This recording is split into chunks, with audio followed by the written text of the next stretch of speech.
से लाऊं मैं आपकी शराब के लिए पैसे? मेरे पास कोई पैसे नहीं है। क्या कहा तूने? पैसे नहीं है? पैसे नहीं है तेरे पास? जो तुम मंडी में सब्जियां बेचती है, उन पैसों का क्या करती है? इतना कहकर मोहन गीता को बेरहमी से मारने लगता है और वहाँ से चला जाता है। माँ मत रोना, आपको रोता देख हमें भी रोना आता है। हाँ माँ, मत रोना। मेरे बच्चों, ये तो मेरी किस्मत में है कि मैं जिंदगी भर रोऊं, लेकिन तुम लोग रोना बंद करो। चलो तुम लोग यहाँ बैठो, मैं तब तक तुम लोगों के लिए खाना ले आती हूँ। तुम सबको भूख लग रही होगी ना। गीता रोते हुए अपने शरीर के दर्द को संभालती है और जाकर चूल्हे पर अपनी 5 बेटियों के लिए खाना बनाती है। गीता का पति मोहन शराबी होता है, जिसके चलते वो सारा दिन शराब पीकर ठेके पर पड़ा रहता है। गीता के पास एक छोटा सा खेत होता है, जिस पर वो खेती करके सब्जियों को अपने गांव की मंडी में अपनी बेटियों के साथ बेचा करती थी। टमाटर 20 रुपए किलो, बैंगन 20 रुपए किलो, आलू 25 रुपए किलो। अरे बहन जी, सब्जी ले लीजिए, बिल्कुल ताजी ताजी हरी सब्जियां हैं। हे राम, देखो तो जरा ये औरत कैसे सरेआम सब्जियां बेच रही है।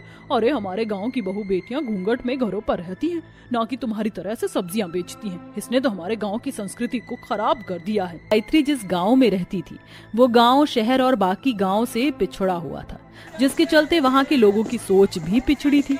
इस गाँव में औरतों को काम करने की अनुमति नहीं थी, इसलिए सभी लोग गीता और उसकी बेटियों को नापसंद करते थे। माँ, आज भी किसी ने हमसे सब्जी नहीं खरीदी। ऐसे तो हम लोगों का काफी नुकसान होगा। ये सारी सब्जियां भी खराब हो जाएंगी। हाँ बेटा, लेकिन अब हम कर भी क्या सकते हैं। माँ, हम लोग एक काम क्यों नहीं करते? हम लोग शहर में जाकर सब्जियां बेचेंगे। वहाँ के लोग तो ऐसे नहीं है। माँ, जरूर हमारी सब्जियां वहाँ बिक जाएंगी। लेकिन बेटा, शहर तो यहाँ से काफी दूर है। हाँ माँ, लेकिन पेट पालने के लिए हमें मेहनत करनी होगी ना। जिसके बाद गीता अपनी तीनों बड़ी बेटियों के साथ अगले दिन शहर की तरफ सब्जी बेचने के लिए रवाना होती है। लेकिन तभी अचानक गीता को चक्कर आने लगते हैं। माँ, आपकी तबीयत मुझे ठीक नहीं लग रही है, आप आराम करिए। मैं, गंगा और कोमल जाकर शहर में सब्जी बेच आएंगे। नहीं बेटा, तुम अकेले शहर कैसे जाओगी? मैं भी तुम्हारे साथ चलती हूँ। आपकी तबीयत खराब है, आपको आराम करने की जरूरत है। आप हमारी फिक्र मत करना, हम जल्दी आ जाएंगे। तीनों बेटियां अपनी माँ को आराम करने के लिए छोड़ देती हैं और खुद कई घंटे का सफर पैदल तय करके शहर पहुँच जाती हैं, जहाँ वो सब्जियां बेचती हैं। सस्ती सब्जी बेचने की वजह से उनकी काफी अच्छी कमाई हो जाती है। तीनों बहनें सारी सब्जी बेचकर घर आ रही होती हैं कि तभी उन्हें रास्ते में, दीदी वो देखो, वहाँ वो आदमी रोटी पर कितनी सारी सब्जियां लगाकर बेच रहा है। मुझे तो यहाँ तक उसकी खुशबू आ रही है। दीदी चलो ना, हम वो खाते हैं। सुबह से हमने कुछ भी नहीं खाया है। भैया, ये क्या बेच रहे हो आप? अरे इसे पिज्जा कहते हैं। क्या पिज्जा? लेकिन हमने तो आज से पहले इसका नाम भी नहीं सुना। हमें भी खाना है। कितने का है? 200 रुपए का है। ये तो बहुत महंगा है। अगर हम ये खा लेंगे तो माँ को पैसे क्या देंगे? पिज्जा महंगा होने की वजह से तीनों बहनें उदास होकर अपने गांव लौट आती हैं और अपनी माँ को पिज्जा के बारे में बताती हैं। क्या पिज्जा? लेकिन बेटा, इसे बनाते कैसे हैं? माँ, मैदे की बड़ी सी गोल रोटी होती है और उसके ऊपर काफी सारी सब्जियां भी होती हैं और फिर उसके ऊपर हल्का हल्का मसाला भी डालते हैं और फिर उसे तवे पर रख देते हैं। माँ, मेरा भी पिज्जा खाने का मन कर रहा है, बना दो ना। अपनी बेटियों के बार बार कहने पर गीता अपनी बेटियों के बताए तरीके से पिज्जा बनाती है। माँ, आपके हाथ का पिज्जा खाकर तो मजा आ गया। ये तो खाने में काफी ज्यादा अच्छा है। मुझे तो ऐसा लग रहा है कि उन पिज्जा वाले अंकल से भी ज्यादा अच्छा पिज्जा आपने बनाया है। हाँ माँ, क्यों ना हम इस पिज्जा को बनाकर गांव में बेचें।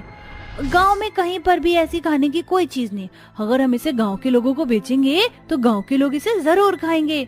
ये उनके लिए काफी नई चीज है। हाँ माँ, कोमल बिल्कुल ठीक कह रही है।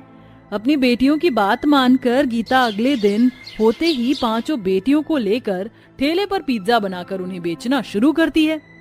पिज्जा ले लो, गर्मा गर्म पिज्जा ले लो, हरी हरी सब्जियों के साथ स्वाद हुआ सेहत से भरा पिज्जा ले लो। हे राम, ये कैसी रोटी है? पहले क्या तुम लोग हमारी संस्कृति के खिलाफ जाकर सब्जियां बेचने का काम कम कर रही थी, जो अब ये ऊट पटांग चीज बेच रही हो? छोटी सोच की वजह से गांव में कोई भी गीता और उसकी बेटियों का पिज्जा नहीं खरीदता है। हमने इतनी मेहनत से पिज्जा बनाया, सारी तैयारी की, लेकिन कोई भी हमारे पिज्जा नहीं खा रहा है। लगता है हमारी जिंदगी कभी नहीं बदल सकती। नहीं गंगा, ऐसा नहीं कहते, हमें हार नहीं माननी है। तुम देखना, लोग जरूर हमारा पिज्जा खाएंगे। सिमरन इतना बोल ही रही होती कि तभी उनके पास दीपक और आकाश नाम के दो लड़के आते हैं। जो आप बेच रही हैं, हमें इसके बारे में तो पता नहीं, लेकिन हमें अभी बहुत भूख लग रही है, तो हमें ये दे दो। जी बस 10 मिनट में मैं अभी आपके लिए गर्मा गर्म पिज्जा बना देती हूँ। ये लीजिए साहब। अरे वाह वाह, ये सब्जी वाली रोटी तो बड़ी कमाल की है। ऐसी चीज तो मैंने अपनी पूरी जिंदगी में नहीं खाई। इसे खाकर तो मजा आ गया। ये तो बड़ा स्वादिष्ट है। ये चीज तो दुनिया का 8वां अजूबा है। उन दोनों कस्टमर की बात सुनकर गीता और उसकी दोनों बेटियां बहुत खुश होती हैं। गीता और उसकी 5 बेटियों के पिज्जा के ठेले पर भीड़ लगता देख अब गांव के कई लोग गीता और उसकी बेटियों की पिज्जा के ठेले पर पिज्जा खाने के लिए आते हैं, जिससे अब धीरे धीरे गीता की आमदनी बढ़ती रहती है।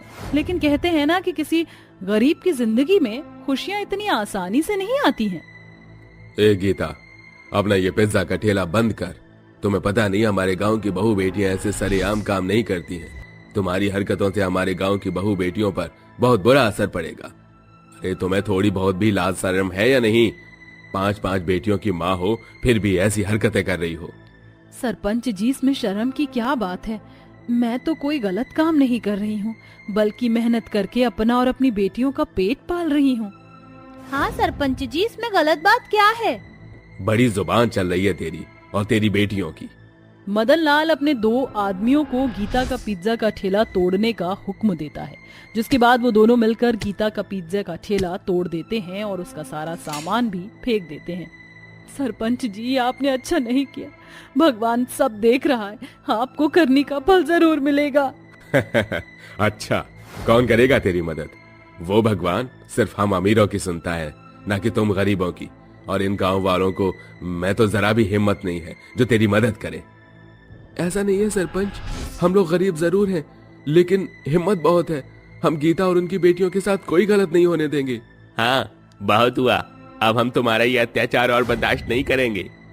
आधे से ज्यादा गांव वाले गीता और उसकी बेटियों के पक्ष में आ जाते हैं, जिसे देख मदन लाल डर जाता है और वहां से चला जाता है। गांव वाले मिलकर गीता और उसकी बेटियों की मदद करते हैं, जिससे वो दोबारा पिज्जा बेचने लगते हैं।